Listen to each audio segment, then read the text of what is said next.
செவக்காத மருதாணி கூட 5 நிமிஷத்தில் நல்ல பட்டு மாதிரி செவக்கிறதுக்கு ஒரு சூப்பரான டிப்ஸ் தாங்க பார்க்க போகிறோம். மருதாணிங்கிறது எல்லாருக்குமே ரொம்ப பிடிக்கும். ஆனால் இந்த மருதாணியை அதிக நேரம் கையில் வைக்கணுமே அப்படின்னு சொல்லிட்டு நிறைய பேர் அதை வைக்காமல் விடுவாங்க. இந்த மாதிரி நம்ம மருதாணி அரைச்சி வச்சோம் அப்படின்னா ரொம்ப நேரம் வெயிட் பண்ணி வைக்கணும் அப்படின்னு அவசியமே கிடையாதுங்க. ஜஸ்ட்டு 5 நிமிஷம் வச்சுட்டு நீங்கள் பாருங்கள், உங்கள் கையே இது வரைக்கும் செவக்காத அளவுக்கு அவ்வளோ சூப்பராக செவந்து வந்திருக்கும். அதே மாதிரி நிறைய பேருக்கு மருதாணி வைக்கும்போது கோல்ட் ஆயிடுது, ஜலதோஷம் பிடிக்குது அப்படின்னே மருதாணியை வைக்காம விடுவாங்க. மருதாணி வைக்கும்போது நாம இதை மட்டும் செஞ்சோம் அப்படின்னா நமக்கு கோல்டு பிரச்சனை, தலைவலி பிரச்சனை, இப்படி எந்த விதமான பிரச்சனையும் வராது. அதே சமயத்தில் நம்ம ரொம்ப நேரம் வச்சு கஷ்டப்படணும்னு கிடையாது. முக்கியமாக நம்ம மருதாணி வச்சு கொஞ்ச நேரம் கழிச்ச உடனே வீடு ஃபுல்லாக அப்படி தொளிஞ்சு நம்ம வீடு ரொம்ப அசிங்கமாயிடும். அந்த மாதிரி இல்லாமல் நம்ம மருதாணியை எப்போ கையிலேருந்து எடுக்கிறோமோ அப்போ தான் இந்த மருதாணியை அப்படியே கையோடு வரும். எப்படிப்பட்ட மருதாணி இலை இருந்தாலும் சரி, இதை மட்டும் செஞ்சு பாருங்கள், சூப்பராக செவக்கும். மருதாணி இல்லை அப்படின்னா கூட பரவாயில்லை, நாட்டு மருந்து கடையில் மருதாணி பவுடர் கிடைக்கும். அந்த பவுடர் வாங்கி கூட இதே மாதிரி செஞ்சு பாருங்கள், அவ்வளோ அட்டகாசமாக செவக்குங்க. இதுக்கு நம்ம எடுத்துக்கிறது கூடியது என்னென்னா, ஒரு பாத்திரத்தில் கொஞ்சம் தண்ணி ஊற்றிக்கலாம். இதில் 2 எலுமிச்சை பழத்தோட தோல் மட்டும் சேர்த்துக்கிறேன். எலுமிச்சை ஜூஸ் போடக்கூடாது, எலுமிச்சை பழத்தோட தோல் மட்டும் சேர்த்துக்கிட்டு கொஞ்சமாக வெல்லம் சேர்த்துக்கலாங்க. வெல்லம் கொஞ்சமாக சேர்த்துக்கிறேன். அதுக்கப்புறமா நம்ம சேர்த்துக்கக்கூடியது பார்த்திங்கன்னா பிரியாணி இலை தான். ஒரு 3 இலை 4 இலை கூட சேர்த்துக்கலாங்க. அதுக்கப்புறமா நம்ம சேர்த்துக்கக்கூடியது கிராம்பு. 3 கிராம்பு 4 கிராம்பு சேர்த்துக்கலாம். நான் இன்றைக்கி 4 கிராம்பு சேர்த்துக்கிறேங்க. இதை நம்ம சேர்க்குறதால இதிலேருந்து நல்ல கலர் மட்டும் வரும் அப்படின்னு கிடையாது. நம்ம கையில் இந்த கலர் அதிக நாளுக்கு ஒட்டி இருக்கும். பொதுவாகவே நம்ம மருதாணியை அரைச்சி வச்சுட்டு அதை எடுத்து பார்க்கும்போது லைட்டாக ஒரு ஆரஞ்சு ஷேடு தான் நமக்கு கிடைக்கும். ஆனால் இது வச்சுட்டு பாருங்கள், அவ்வளோ அருமையான ஒரு கலர் கிடைக்கும். அது மட்டும் இல்லாமல் அதிக நாளுக்கு அந்த கலர் அப்படியே நம்ம கையில் இருக்கும். நம்ம மருதாணி வச்சுட்டு கையில் அந்த பாத்திரத்தை கழுவினாவோ அல்லது துணி துவைச்சாவோ இந்த கலர் கரையவே கரையாது. மருதாணி வைக்கிறதுக்கு நம்ம எவ்வளோ டைம் எடுத்துக்கிறோம், அதே மருதாணி 2 நாளில் கரைஞ்சி போகும்போது நமக்கு கொஞ்சம் சங்கடத்தை ஏற்படுத்தும் இல்லைங்களா? ஆனால் இந்த மாதிரி நம்ம செஞ்சு வச்சோம் அப்படின்னா கண்டிப்பாக மருதாணியோட கலர் ரொம்ப நாளுக்கு அப்படி இருக்கும். இன்னும் சொல்லப்போனால் 3-4 மாதம் கூட அப்படியே இருக்கும் கையில். இப்போது இந்த தண்ணி நல்லா ஆறுனதுக்கு அப்புறமா இந்த மாதிரி வடிகட்டி எடுத்துக்கலாங்க. இந்த தண்ணி இப்போது நல்லா ஆறி போயிருக்குது. இதை நம்ம இப்படியே வச்சிடலாம். இப்போ நம்ம ஒரு மிக்ஸி ஜார் எடுத்துக்கலாங்க. முக்கியமாக நம்ம மருதாணி இலை யூஸ் பண்ணோம் அப்படின்னா அதில் இருக்கக்கூடிய அந்த குச்சிகளை எல்லாம் ஃபுல்லாக கிள்ளி எடுத்துடணும். வெறும் இலையை மட்டும்தாங்க நம்ம போடணும். இலைகளோடு சேர்த்து அந்த குச்சியையும் நம்ம சேர்த்து அரைக்கும்போது கலர் நமக்கு சரியாக பிடிக்காமல் இருக்கும். அதனால் அந்த இலையை மட்டும் தனியாக கிள்ளி எடுத்து போட்டுக்கலாங்க. இப்போது நான் ஒரு 4-5 கைப்பிடி அளவுக்கு மருதாணி இலைகளை ஃபுல்லாக இதில் கிள்ளி போட்டுக்கிறேன். இப்போ கிள்ளி போட்டதுக்கப்புறமா நம்ம ஏற்கனவே வடிகட்டி வச்சுருக்கோம் இல்லைங்களா தண்ணி, இந்த தண்ணியை கொஞ்சம் கொஞ்சமாக சேர்த்துக்கணும். ஃபுல்லாக நம்ம சேர்க்கக்கூடாது. மருதாணி அரைக்கும்போது எப்போவுமே கொஞ்சம் திக்காக அரைச்சி எடுத்துக்கணும். ரொம்ப தண்ணியாக இருந்தது அப்படின்னா அந்த தண்ணி ஃபுல்லாக கையிலேருந்து அப்படியே வடிஞ்சிட்டே இருக்கும். இப்போ நான் கொஞ்சமாக புளி சேர்த்துக்கிறேங்க. இப்போது இந்த தண்ணி சேர்த்து நல்லா அரைச்சி எடுத்துக்கலாம். ஓரளவுக்கு நமக்கு இந்த மாதிரி நல்லா கொரன்னு ஆயிருக்கு பாருங்கள். ஓரளவுக்கு பாதி அளவு அரைஞ்சதுக்கு அப்புறமா நம்ம இந்த மாதிரி கொஞ்சமாக எலுமிச்சைப்பழ ஜூஸ் பிழிஞ்சு ஊற்றிக்கலாம். 1 ஸ்பூன் வரைக்கும் ஊற்றினா போதும், அதுக்கு மேலே நமக்கு தேவை கிடையாதுங்க. நான் இன்றைக்கி 1 ஸ்பூன் அளவுக்கு எலுமிச்சைப்பழ ஜூஸை இதில் பிழிஞ்சு ஊற்றிருக்கிறேன். எலுமிச்சைப்பழ ஜூஸ் பிழிஞ்சு ஊற்றும் போது அதில் இருக்கக்கூடிய விதைகள் விழாத மாதிரி பிழிஞ்சு ஊற்றணும். இப்போ இந்த மாதிரி நல்ல பேஸ்ட் பருவத்துக்கு அரைச்சி எடுத்துக்கிறோம். நம்ம அரைக்கும் போது இன்னும் கொஞ்சம் தண்ணி தேவைப்படுது அப்படின்னா நாம் வடிகட்டி வச்சுருக்கக்கூடிய தண்ணியை ஊற்றி இந்த மாதிரி அரைச்சி எடுத்துக்கலாங்க. இப்போ நாம் ஒரு பவுலில் இதில் மாற்றிக்கலாம்.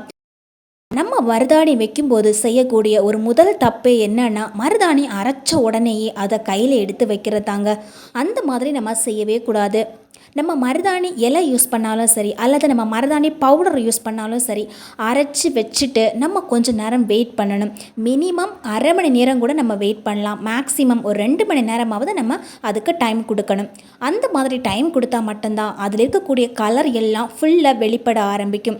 அடுத்தா பார்த்திங்கன்னா, நம்ம முன்னாடியே சொன்னோம் இல்லைங்களா, மருதாணி இந்த மாதிரி அரைச்சி வச்சோம் அப்படின்னா நமக்கு ஜலதோஷம் பிடிக்காது, கோல்ட் ஆகாது, கையெல்லாம் அப்படியே வரைச்ச மாதிரி இருக்காது அப்படின்னு. அதுக்கு நம்ம என்ன பண்ணணும் அப்படின்னா, கொஞ்சமாக யூகாலிப்டஸ் எண்ணெயோ அல்லது இந்த மாதிரி கோடாரி தைலமோ ஒரு 2 ட்ராப்ஸுக்கு கையில் எடுத்து போட்டு ஃபுல்லாக இந்த மாதிரி அப்ளை பண்ணி விட்டுக்கணுங்க. கையோட முன்பகுதி பின்பகுதி இப்படி எல்லா இடத்துலையும் அப்ளை பண்ணி விட்டுக்கணும். இந்த மாதிரி அப்ளை பண்ணி விடுறதால நமக்கு 2 விதமான பலன் கிடைக்கும். ஒன்று என்னென்னா, நமக்கு தலைவலி ஜலதோஷம் இந்த மாதிரி பிரச்சனை வராது.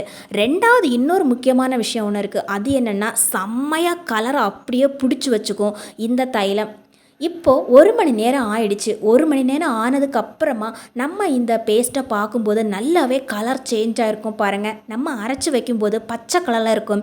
இதுவே நல்ல டைம் கொடுத்து பார்க்கும்போது மருதாணி இலையோட கலரே நல்ல டார்க்காக இருக்கும்.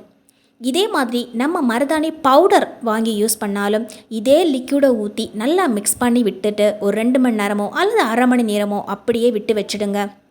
அதுக்கப்புறமா நமக்கு பிடிச்ச மாதிரி நம்ம கையில் டிசைன் கொடுத்துக்கலாங்க. நான் மருதாணி வைக்க வைக்க என்னோட இன்னொரு கையில் அந்த கலர் எப்படி ஒட்டி வருது அப்படின்னு நீங்களே நோட் பண்ணி பாருங்கள். அந்த அளவுக்கு சூப்பராக சீக்கிரமாக கலர் ஒட்டிக்கும். மருதாணி அரைக்கிறதுக்கு எடுக்கிற டைமை விட அந்த மருதாணி நம்ம கையில் வச்சு அதை பாதுகாத்து அதை கழட்டி போடுறதுக்குள்ளே நம்ம ரொம்ப டைம் எடுத்துப்போம். ஆனால் இந்த மாதிரி வச்சோம் அப்படின்னா அதிக அளவுக்கு நமக்கு டைம் எடுத்துக்காது. கொஞ்ச நேரம் வச்சுட்டு நம்ம அதை எடுத்து பார்த்தாவே அவ்வளோ சூப்பராக கலர் ஒட்டிக்கும். இப்போ நான் கொஞ்சம் தான் வச்சுருக்கிறேன். அதுக்குள்ளே நான் கையில் இன்னொரு கை யூஸ் பண்ணுறேன் இல்லைங்களா, அந்த கையிலையே எந்த அளவுக்கு கலர் ஒட்டி இருக்குது பாருங்கள். இந்த அளவுக்கு நல்ல ஃபாஸ்ட்டாக கலர் ஒட்டிக்கோங்க. எப்போவுமே மருதாணி அரைச்சி வைக்கும்போது நம்ம இந்த ஒரு டிப்ஸை ஃபாலோ பண்ணாவே போதும். உங்களுக்கு இன்னும் டவுட்ஸ் இருக்கலாம், நம்ம இந்த மாதிரி அரைச்சி வச்சுட்டு ஒரு டைம் தான் யூஸ் பண்ண முடியுமா அப்படின்னுலாம். இந்த மாதிரி அரைச்சி வச்சுட்டு நம்ம 1 வாரம் வரைக்கும் கூட ஃப்ரிட்ஜில் வச்சுட்டு யூஸ் பண்ணிக்கலாங்க. திரும்பவும் நம்ம இதே பேஸ்ட்டை யூஸ் பண்ணோம் அப்படின்னா நமக்கு நல்ல சூப்பராக திரும்பவும் நமக்கு நல்லாவே கலர் ஒட்டிக்கும்.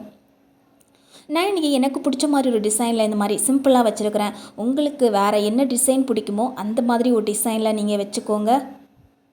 இப்போது நம்ம முக்கியமாக இன்னொரு விஷயம் பண்ணணும். அது என்னென்னா, நம்ம இந்த மாதிரி மருதாணி வச்சு முடித்த உடனேயே அது கொஞ்சம் காய ஆரம்பிக்கும் இல்லைங்களா, அந்த டைமில் நம்ம ஏற்கனவே வடிகட்டி வச்சுருக்கக்கூடிய தண்ணியை எடுத்துக்கலாம். அதில் கொஞ்சமாக சுகர் போட்டுக்கிறேன். அதுக்கப்புறமா ஒரு 2லேருந்து 3 சொட்டுக்கு எலுமிச்சை பழச்சாறு சேர்த்து நல்லா மிக்ஸ் பண்ணி விட்டுக்கலாம். இந்த சாறை நம்ம நல்லா மிக்ஸ் பண்ணி விடணும். ஒரு ஸ்பூன் வச்சு இந்த மாதிரி நல்லா மிக்ஸ் பண்ணி விட்டோம்னா நம்ம போட்டிருக்கக்கூடிய பொருள் எல்லாம் அந்த தண்ணியில் நல்லாவே கரைஞ்சி வந்துடும். லைட்டாக காய ஆரம்பித்த உடனே இந்த தண்ணியை மேலே இந்த மாதிரி நம்ம ஊற்றி விட்டுக்கலாம். ரொம்ப ஊற்றக்கூடாது, தண்ணி வலிஞ்சு வந்துடும். நமக்கு தேவைக்கு ஏற்ற மாதிரி மட்டும் லைட்டாக தண்ணி முன்பகுதி பின்பகுதி ஊற்றிக்கலாங்க. அவ்வளோதாங்க. அதே மாதிரி நம்ம சொன்னோம் இல்லைங்களா, நம்ம மருதாணி வச்சதுக்கப்புறம் அது அங்கங்கே தொழிஞ்சு கிடக்காது, நம்ம கையிலேயே ஒட்டிக்கிட்டு இருக்கணும். அதே மாதிரி தான் நம்ம எப்போ அதை கையிலேருந்து எடுக்கிறோமோ அது வரைக்கும் அது கையில் அப்படியே ஒட்டிகிட்டு இருக்கோங்க இந்த மாதிரி செய்யும்போது. மற்றபடி நம்ம மருதாணியை சும்மா அரைச்சி வச்சோம் அப்படின்னா கொஞ்ச நேரம் கழித்து பார்க்கும்போது அங்கங்கே வீடு ஃபுல்லாகவே தொலைஞ்சு கிடைக்கும். அதே மாதிரி சின்ன குழந்தைங்களுக்கெல்லாம் வச்சு கொடுத்தோன்னா அங்கங்கே பூசி விட்டுருவாங்க. ஆனால் இதே மாதிரி நம்ம அரைச்சி வச்சோம் அப்படின்னா கையில் அப்படி அட்டையாக ஒட்டிக்கும். இப்போ நம்ம கைகளை கழுவி பார்க்கலாம் எந்த அளவுக்கு சூப்பராக செவந்து வந்திருக்குதுன்னு நீங்களே பாருங்கள்.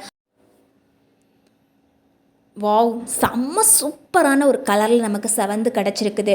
மருதாணி அரைச்சி நீங்கள் இந்த மாதிரி ஒரு முறையாவது வச்சு பாருங்கள். அப்புறம் மருதாணி எப்படா வைப்போம் அப்படின்னு சொல்லிட்டு நீங்களே ஏங்க ஆரம்பிச்சிடுவீங்க. அந்த அளவுக்கு ஒரு அருமையான கலர் கிடைக்கும். அதே மாதிரி நம்ம மருதாணி எடுத்து போட்டுட்டு உடனடியாக நம்ம ரொம்ப நேரம் தண்ணியில் கையை வைக்கக்கூடாதுங்க. கொஞ்சம் எண்ணெய் அப்ளை பண்ணி விட்டுட்டு ஒரு அரை மணி நேரமாவது நம்ம அப்படியே கையை ஃப்ரீயாக வச்சுக்கணும். அப்போ தான் இந்த கலர் இன்னும் நல்லா டார்க் ஆகும். அதுக்கப்புறமா நம்ம நார்மலாக துணி துவைக்கிறது பாத்திரங்கள் வருது அந்த மாதிரி வேலைகளை நம்ம ஈடுபடலாம். வீடியோ பிடிச்சா லைக் பண்ணி ஷேர் பண்ணுங்கள் ஃப்ரெண்ட்ஸ். அதே மாதிரி ட்ரை பண்ணிவிட்டு கமெண்ட்டில் சொல்லுங்கள்.